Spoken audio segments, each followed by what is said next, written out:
हमें भगवान ने इस पृथ्वी तल पर मनुष्य जन्म दिया हुआ है।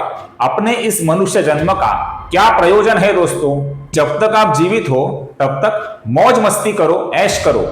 चाहे अपने सर के ऊपर कर्जा हो जाए, अपनी आने वाली पीढ़ियों के ऊपर, उनके सर के ऊपर कर्जा हो जाए, कोई बात नहीं, आप मौज मस्ती करो, ऐश करो।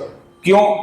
एक बार यह मनुष्य देह जल जाए, मृत्यु के पश्चात इसका दहन होना तय है। यह मनुष्य देह एक बार अग्नि के स्वाधीन हो जाए तो हमें यह पुनः प्राप्त नहीं होगी। इसलिए जो भी जीवन हमारे हाथ में है उसमें मौज मस्ती करो, ऐश करो। आस्तिकों को आस्तिक और नास्तिकों को नास्तिक बनाने वाले परमात्मा नारायण श्रीहरि विष्णु ही है। जैसे अपने भारत की रॉ है, इजराइल की मोसाद है, अमेरिका की CIA है, रशिया की KGB है। ये सब जो यंत्रणाएं होती हैं, ये गुप्तचर यंत्रणाएं होती हैं, जिन्हें पुरातन भाषा में चार कहा जाता है।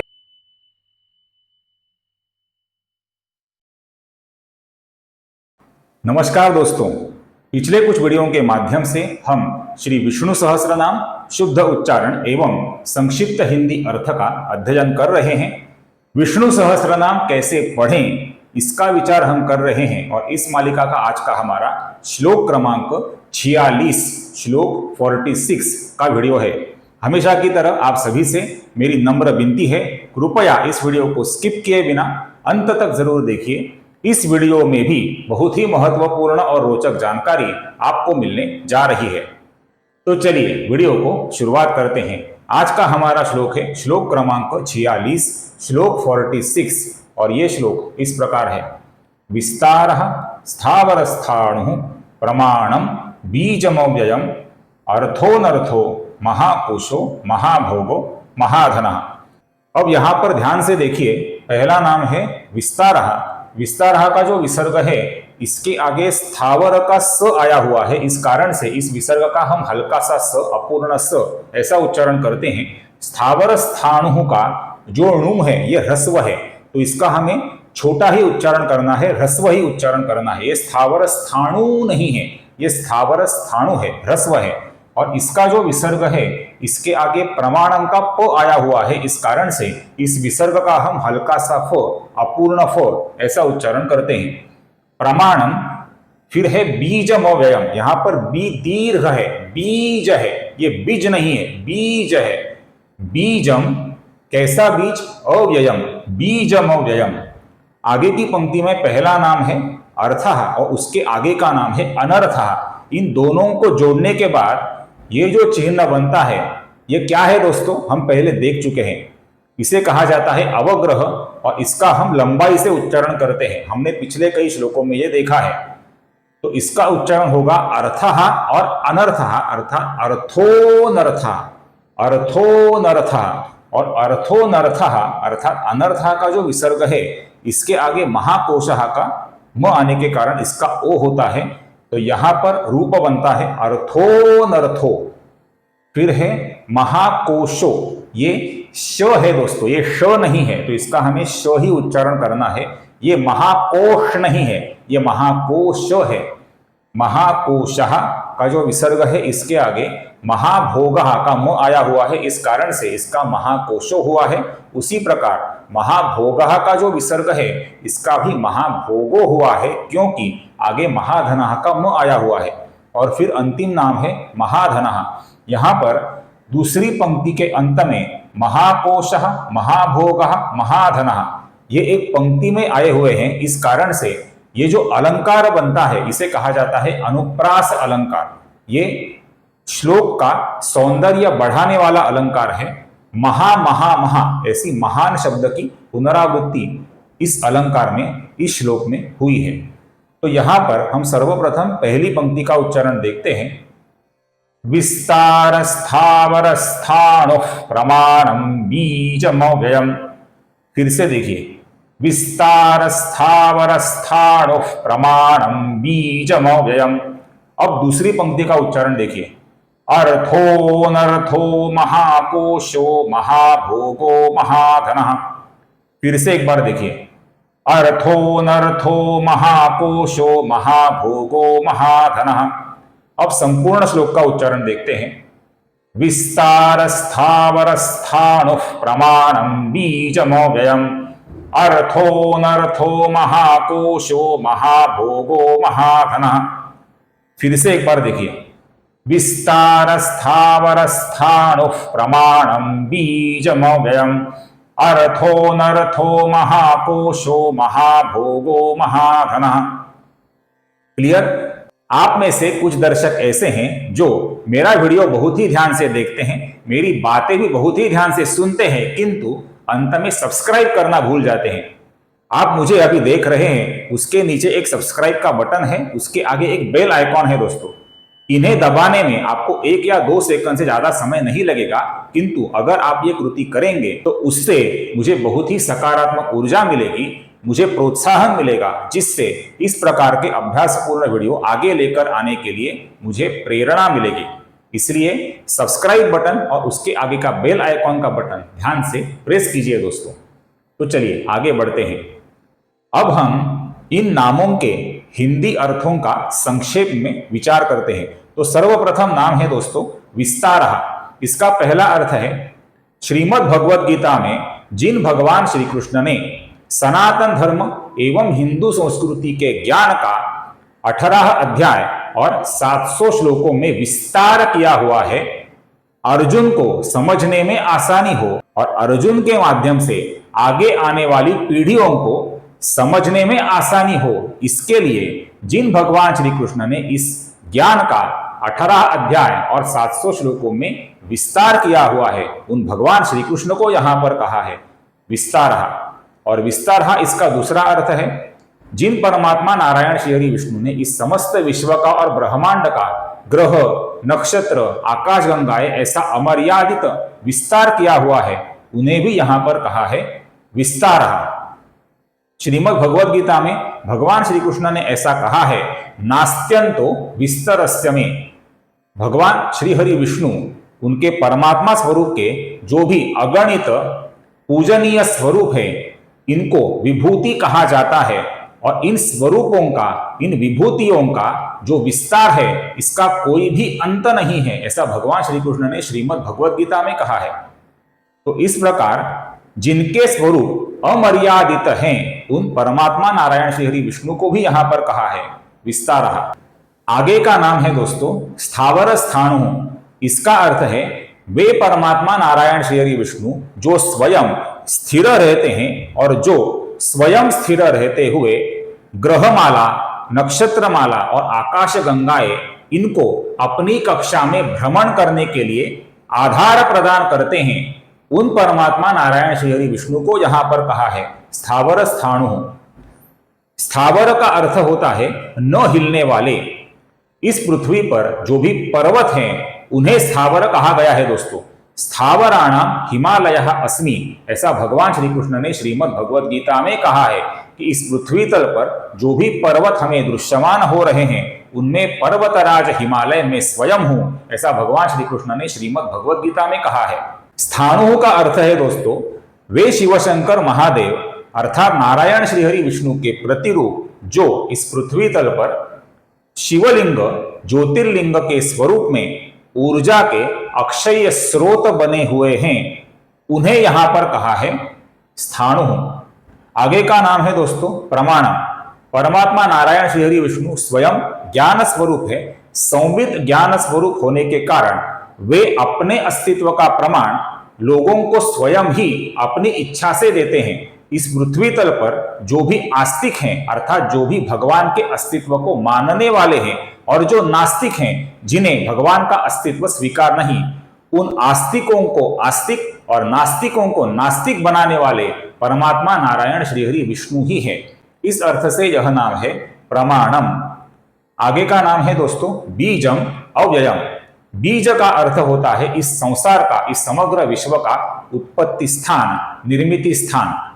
परमात्मा नारायण श्री हरि विष्णु इनका स्वरूप निर्गुण निराकार है, जिस स्वरूप को शून्य भी कहा जाता है और अनंत भी कहा जाता है। इस शून्य अनंत स्वरूप से नारायण श्री हरि विष्णु ने एक संकल्प किया, एकोहम बहुश्याम, और उन्होंने इस समस्त ब्रह्मांड की रचना करी। ये जो विश्व को निर्माण करने वाला कभी भी कम न होने वाला विश्व का उत्पत्ति स्थान है, इसके बारे में यह नाम है दोस्तों अव्ययम बीजम, अर्थात बीजम अव्ययम। दूसरी पंक्ति में हमें दो नाम दिखते हैं, अर्थः और अनर्थः। परमात्मा नारायण श्री हरि विष्णु स्वयं सुख स्वरूप हैं, इसलिए वे अपने भक्तों के लिए पूजनीय होते हैं, इसलिए उन्हें कहा गया है अर्थः। नारायण श्री हरि विष्णु स्वयं पूर्ण काम होते हैं, अर्थात उन्हें नए से प्राप्त करने जैसा इस विश्व में कुछ भी नहीं होता है, इसलिए नारायण श्री हरि विष्णु प्रयोजन रहित होते हैं। फिर भी अपने भक्तों के उद्धार के लिए और दुर्जनों के संहार के लिए वे पृथ्वी तल पर अवतार लेते ही रहते हैं। पूर्ण काम और प्रयोजन रहित होने के कारण नारायण श्री हरि विष्णु को कहा जाता है अनर्थः। हमें भगवान ने इस पृथ्वी तल पर मनुष्य जन्म दिया हुआ है। अपने इस मनुष्य जन्म का क्या प्रयोजन है दोस्तों? ये जो विचार होता है दोस्तों, उसे हम एक तो कह सकते हैं अर्थः, या फिर उसे बोल सकते हैं अनर्थः। इस पृथ्वी तल पर धर्म मार्ग पर चलने वाले लोगों को भ्रमित करने के लिए नारायण श्री हरि विष्णु ने बहुत ही रोचक स्वरूप धारण किए थे, जिन्हें कहा जाता था लोकायतिक। इसका बहुत ही उत्तम उदाहरण है दोस्तों चार्वाक ऋषि, जाबाली ऋषि। चार्वाक ऋषि का जो सिद्धांत है, इसमें एक वचन है जो आप में से कई लोगों को मालूम होगा, जिसमें चार्वाक ऋषि ने ऐसा कहा है यावत् जीवेत् सुखम जीवेत् ऋणम कृत्वा घृतम पिबेत् भस्मीभूतस्य देहस्य पुनरागमनम कुतः। इस श्लोक में चार्वाक ने ऐसा कहा है कि जब तक आप जीवित हो तब तक मौज मस्ती करो, ऐश करो, चाहे अपने सर के ऊपर कर्जा हो जाए, अपनी आने वाली पीढ़ियों के ऊपर, उनके सर के ऊपर कर्जा हो जाए, कोई बात नहीं, आप मौज मस्ती करो, ऐश करो। क्यों? एक बार यह मनुष्य देह जल जाए, मृत्यु के पश्चात इसका दहन होना तय है। यह मनुष्य देह एक बार अग्नि के स्वाधीन हो जाए तो हमें यह पुनः प्राप्त नहीं होगी। इसलिए जो भी जीवन हमारे हाथ में है उसमें मौज मस्ती करो, ऐश करो। यह सिद्धांत है चार्वाक ऋषि का। अब आप सोचोगे ये अनर्थ सिद्धांत भगवान श्री हरि विष्णु से किस प्रकार जुड़ा हुआ है, तो इसके बारे में कई रोचक कथाएं हमें पढ़ने को मिलती है। असुरों को धर्म मार्ग से भ्रमित करने के लिए और उनके विनाश को आमंत्रण देने के लिए नारायण श्री हरि विष्णु ने कई रूप इस पृथ्वी तल पर धारण किए। इस कार्य में देवों के जो गुरु थे बृहस्पति, उन्होंने नारायण श्री हरि विष्णु की सहायता करी थी। इसमें नारायण श्री हरि विष्णु ने एक दिगंबर स्वरूप धारण किया था, जिस स्वरूप ने त्रिपुरासुर वध जो शिवशंकर महादेव जी ने किया, उस वध से पहले त्रिपुरासुरों को धर्म मार्ग से भ्रमित करने का काम किया था, जिससे त्रिपुरासुरों का अंत करने के लिए शिवशंकर महादेव जी की सहायता हो सके। इसी प्रकार समय समय पर असुरों को उनके धर्माचरण मार्ग से भ्रमित करके उनके विनाश को बुलावा देने के लिए नारायण श्री हरि विष्णु ने कई स्वरूप इस पृथ्वी तल पर धारण किए, जिन स्वरूपों ने इसी लोकायतिक चार्वाक अनर्थकारी सिद्धांत का उपदेश उन असुरों को किया था। और ये जो स्वरूप होते थे दोस्तों, नारायण श्री हरि विष्णु के जो दिगंबर स्वरूप होते थे, जिनको माया मोह स्वरूप ऐसा भी कहा जाता था, ये असुरों को बहुत ही कन्विंसिंग तरीके से सब चीजें समझाते थे कि असुर मान ही जाते थे। वे धर्माचरण छोड़ देते थे और अपने विनाश को बुलावा देते थे। इसमें नारायण श्री हरि विष्णु का जो अंततः हेतु था, ये धर्म का रक्षण और धर्म की स्थापना यही था। इस प्रकार अनर्थकारी विचार होने के पश्चात भी नारायण श्री हरि विष्णु इन स्वरूपों के माध्यम से धर्म का ही कार्य करते थे। इस अर्थ से यह नाम है अनर्था। हमारे सनातन धर्म एवं हिंदू संस्कृति में हम मनुष्यों के लिए धर्म, अर्थ, काम और मोक्ष, ये जो सिद्धांत बताए हैं, इन्हें कहा जाता है अर्थ। और पुरुष से किया जाने वाला अर्थ अर्थात पुरुषार्थ, ये धर्म, अर्थ, काम, मोक्ष, ये सभी मनुष्य मात्रों ने करने ही चाहिए, ऐसा उपदेश अपनी हिंदू संस्कृति और सनातन धर्म में किया हुआ है। इन विचारों को धर्म, अर्थ, काम, मोक्ष को कहा जाता है अर्थ। और जो चार्वाक ने सिद्धांत बताया है दोस्तों, उसे कहा जाता है अनर्थ। चार्वाक के इस अनर्थकारी सिद्धांत का उपदेश जाबाली नाम के एक मुनि ने श्री राम जी को भी किया था दोस्तों। जाबाली मुनि ने श्री राम जी को कहा था कि हे प्रभु, आप वनवास में किस लिए आए हैं? वनवास में आकर अपने जीवन को क्यों व्यर्थ गवा रहे हैं? आप अपने राज्य में अयोध्या में लौट जाइए, अयोध्या का साम्राज्य प्राप्त करिए और राज्य का उपभोग लीजिए। फिर भी श्री राम प्रभु अपने मार्ग से भ्रमित होने वालों में से नहीं थे। उन्होंने जाबाली मुनि की बात नहीं सुनी।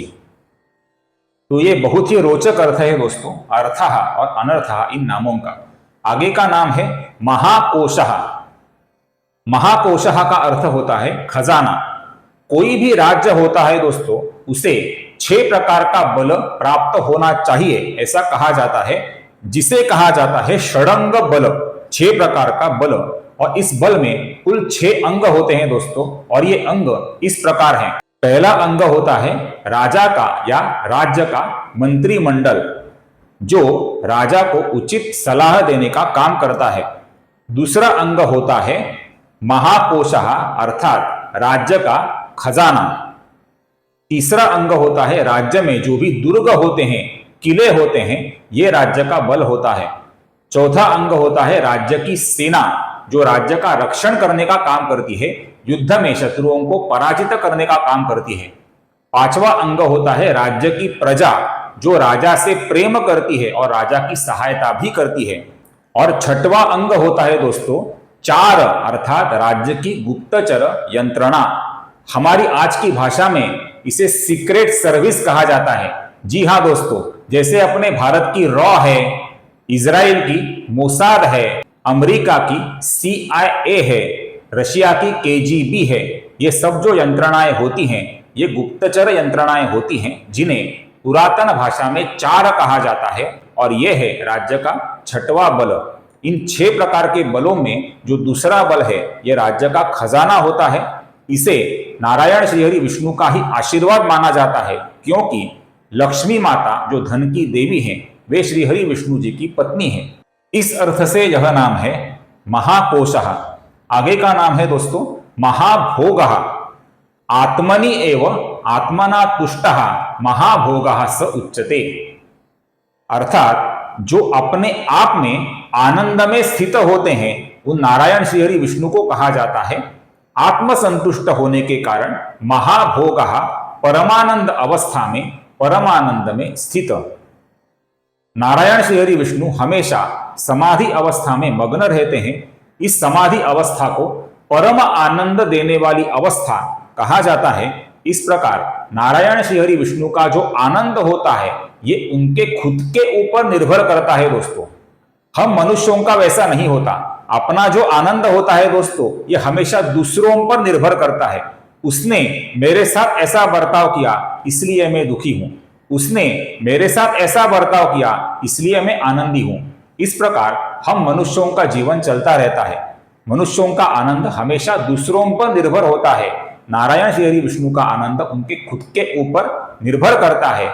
इस अर्थ से यह नाम है महाभोगः, परमानंद में स्थित। और अंतिम नाम है महाधनः। महाधनः इसका अर्थ होता है दोस्तों भक्ति। हमारे पृथ्वी तल के जो भी धन धान्य ऐश्वर्य होते हैं, ये समय के साथ नष्ट हो जाते हैं, किंतु भक्ति ये एक ऐसा वैभव है जो हमेशा स्थिर रहता है और समय के साथ बढ़ते ही जाता है। इसलिए भक्ति को महान, ऐसा धन अर्थात महाधन कहा जाता है। भक्ति ये नारायण श्रीहरि विष्णु का ही एक स्वरूप है। आशा करता हूं मेरा ये विनम्र प्रयत्न आपको अच्छा लगे। अगर ये वीडियो अच्छा लगे तो कृपया इस वीडियो को ज्यादा से ज्यादा हाइप, लाइक और शेयर, और मेरे चैनल को कृपया सब्सक्राइब करना न भूले दोस्तों। फिर मिलेंगे अगले श्लोक के नारायण श्रीहरि विष्णु के विभिन्न दिव्य नाम, उनके संक्षिप्त हिंदी अर्थ एवं शुद्ध उच्चारण के साथ। तब तक टेक केयर। जय श्री राम।